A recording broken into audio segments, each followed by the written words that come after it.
Okay, so leo tunabonga story ya Betty. Betty alikuwa anapiga ngamboka yake hapo Safi, hapo Odhumo. Siku ingine, kibahati mzuri ama kibahati mbaya, akakutana na mlami mzee.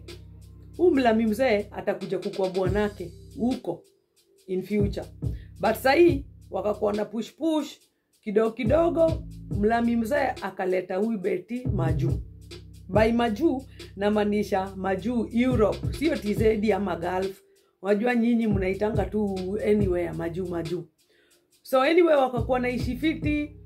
Siku nyingine huyu mlami mzee akamwambia, which sasa ni bwanake, akamwambia ni aje babe, si to spice up relationship yetu kwa sababu tunakuanga tu tuna do the same things every day.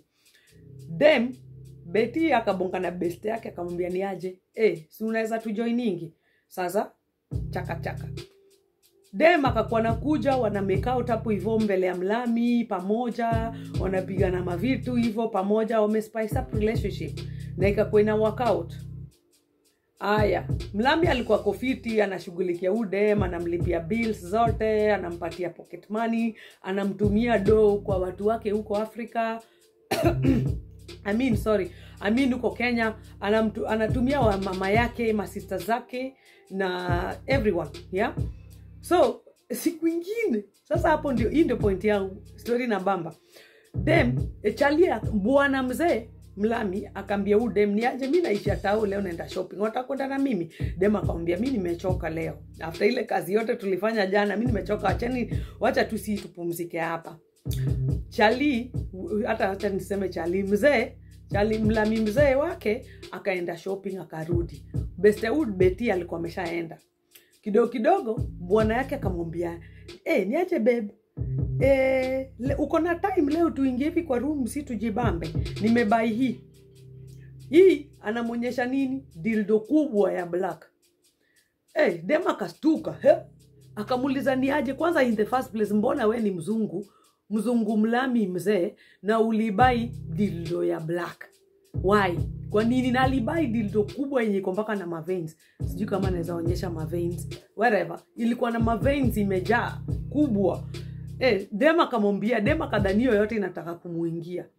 Kidogo dem akamwambia mimi sipendi hii tabia, sijaizoea. Kwenye nimetoka Afrika hatujazoea hii tabia. Mimi sifanyangi, sipendi. Charlie akamwambia, babe, it's not about you. It's about me.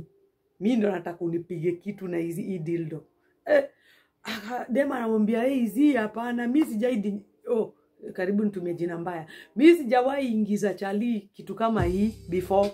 Sijazoea, siwezi fanya hivyo. Charlie akamwambia hapana, wewe ni trial tu, hata mimi sijaifanya hivyo. Wewe tuingie huko. Kidogo amemsukuma hivi wakaingia kwa bed, Charlie akampush hivi. Dem akaanguka hivi kwa bed. Sasa dem ndiko chini. Charlie akapandilia juu yake. Dem ile ameshangaa rada ni gani. Charlie ameshikilia dildo yake bado kubwa kama hii mkono yangu hivi. Ameshikilia, akaanza kuchaka huyu dem. Sasa kutumia words mbaya, akaanza kuchaka huyu dem. Dem akaona ina flow tu, akachukua hiyo dildo kwa mkono ya huyu Charlie, huyu mzee, hata si Charlie, akachukua hivi. Sasa si Charlie ndiye ako juu. Dem akaanza ni kama anajaribu anapima oil. Dem ni kama anapima oil kuangalia kama hii kitu itaingia kwa rasa ya huyu bwana yake mzee mlami. Anaingiza hivi anasikia inapenya. Anaingiza kidogo hivi anasikia inapenya. Ameingiza hivi amesikia imepenya bila noma. Charlie hatafanyi hata wiki, hata sikii uchungu. Yaani normal, kwani ilipenya hivi hata kwa amepaka mafuta, ilipenya tuka imepenya. Unaona? Dem akaangalia akaona huyu Charlie ni kama amezoea hizi vitu, si first time. Akauliza huyu Charlie, kwani wewe umezoea? Buda akamwambia hizi mimi sijaifanya hata kitu kama hii, ni first time experience na wewe, lakini dildo kubwa inapenya hivi kwa rasa yake bila shida, hata bila lubricator. So dem akajianga huyu amezoea, hiyo ni tabia yake. By this time wakifanya hivi walikuwa wamemarika about maybe 4-5 years, I'm not sure, but ilikuwa many years after. Then hizi years zote hajawahi ona huyu chali, huyu bwana yake mlami mzee akikam, hajawahi muona, haijai happen. Lakini this was the first time huyu chali anakam, so akamuingiza hiyo kitu yote.